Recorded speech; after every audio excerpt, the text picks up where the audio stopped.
Hello everyone, I'm Lord, and today I am playing Cyber Dragon. I did say that I would give it a try in my previous video, and I have to say, kinda disappointed. You see, I've been told for years that Cyber Dragon Infinity could not come to the game because it would break Duel Links. Cyber Dragon would usher in a new era of complete and utter domination and nothing would be able to defeat it.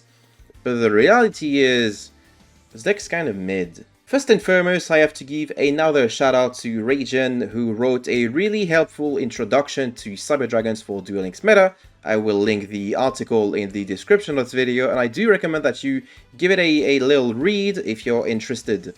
As for me, this is the list that I'm playing at the moment, and I think there's a lot of room for improvement, the first of which being obviously adding 1 or 2 copies of Cyber Emergency, which I haven't pulled yet. I sure love Yu-Gi-Oh! Duel Links. So, in lieu of the emergency, I am playing a Cyber Rev system, which also works with the skill, which by the way is a little bit absurd because what the skill does basically is allow you to foolish a Cyber Dragon for free, which in turn turns Cyber Repair Plant into the perfect starter to get any card that you'd be missing, be it a Cyber Dragon Core for your plays, a Cyber Dragon Master for your other plays, or a Jizukiro if you're going second and need a way to get rid of your opponent's monster, which will come up a lot because this is modern Duel Links. Another thing of note is the Galaxy Soldier, which I haven't really been too fond of lately.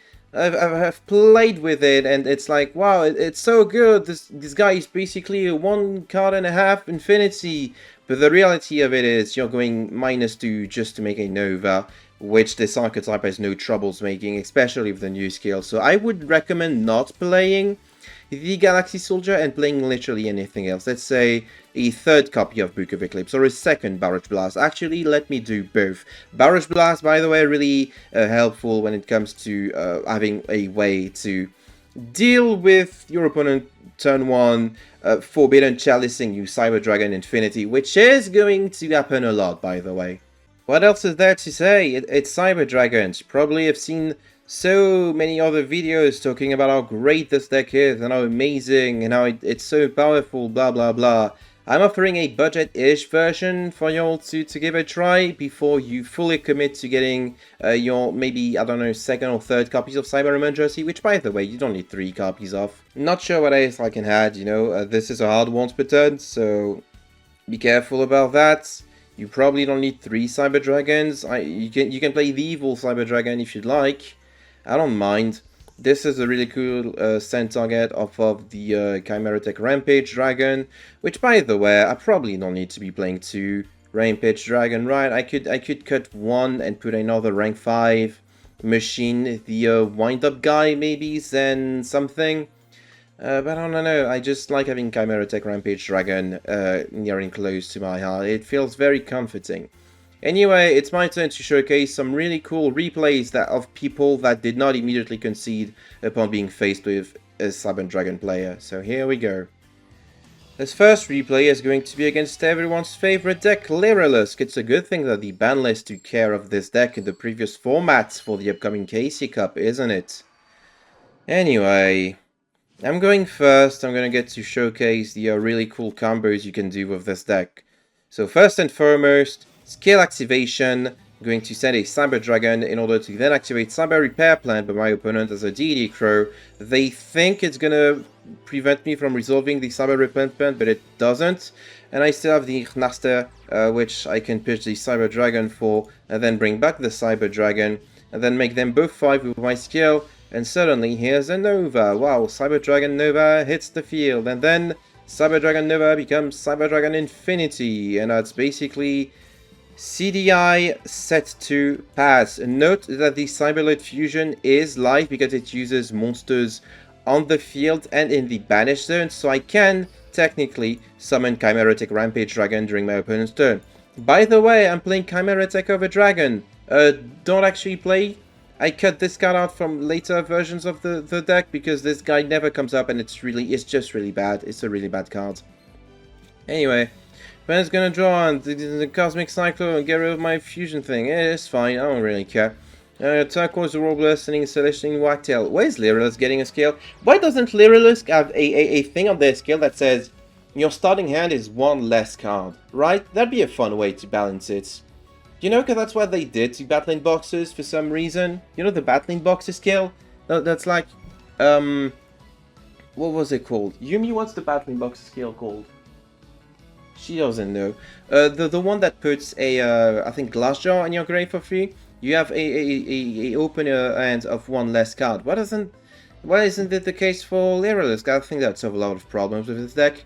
Anyway, you should probably limit some of the Lyrilusc cards as well, but I'm just saying. Anyway, they're gonna Turquoise Warbler into Cobalt Sparrow. I'm just gonna negate the Cobalt Sparrow because I'm thinking if they don't have a Barrel Canary, they have no ways of retrieving it. I'm betting on them basically not having the thing. That'd be really bad for them to get. And if they do have the Barrel Canary, they have to choose between reviving the Cobalt Sparrow and the Celestine Wagtail, which if they don't revive the Celestine Wagtail, kind of locks them off future stuff. But then again, this is this piece of shit deck that can do a lot of stuff, but still like the Book of Eclipse that can come up handy. Anyway, Cobalt Sparrow is destroyed, and they're gonna pass the turn because they're not actually really good Lyrilusc play. I'm gonna Cyber Dragon Naxter, bring back a Cyber Dragon, and then I'm gonna go to battle phase because I could have, you know, gone into a second Nova and brought back the Cyber Dragon with the Nova, except it turns out that I'm not playing two Novas, and also that would not have worked because I don't have a Cyber Dragon engraved.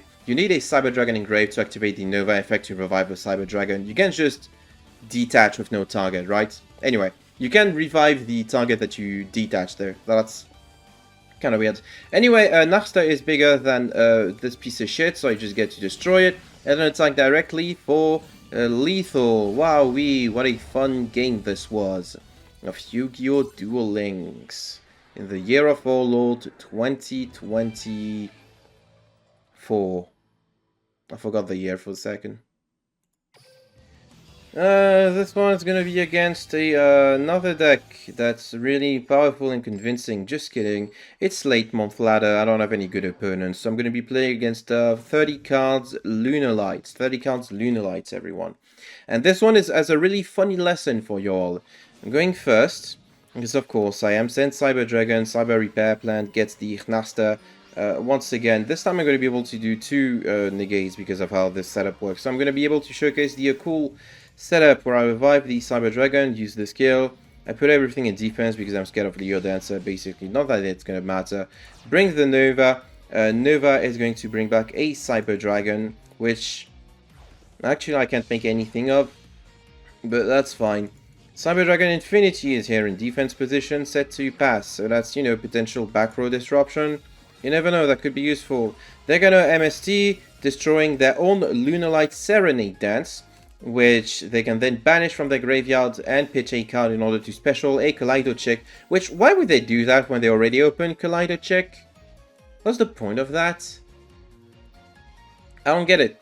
Anyway, you should play tanky. They're gonna Lunalight Tiger. I am going to CDI in response in order to prevent them from doing some wacky Xyz plays. They're gonna Lunalight Wolf, and in response, I activate the Cyberload Fusion, which you're gonna see why you should not do, because this happens. I can't activate the Chimeratech Rampage Dragon effect to pop the Lunalight Wolf because it's a when effect. Did you know that? Did you know this was a when effect?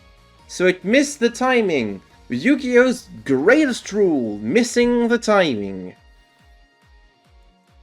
It doesn't matter because I have the Book of Eclipse anyway, but if I didn't, it could have, you know? Anyway, they're gonna Lunalight Leo Dancer. Well, we can watch the animation. Lunalight's not a good deck. And I don't know why they were playing 30 cards in Lunalight, but sure.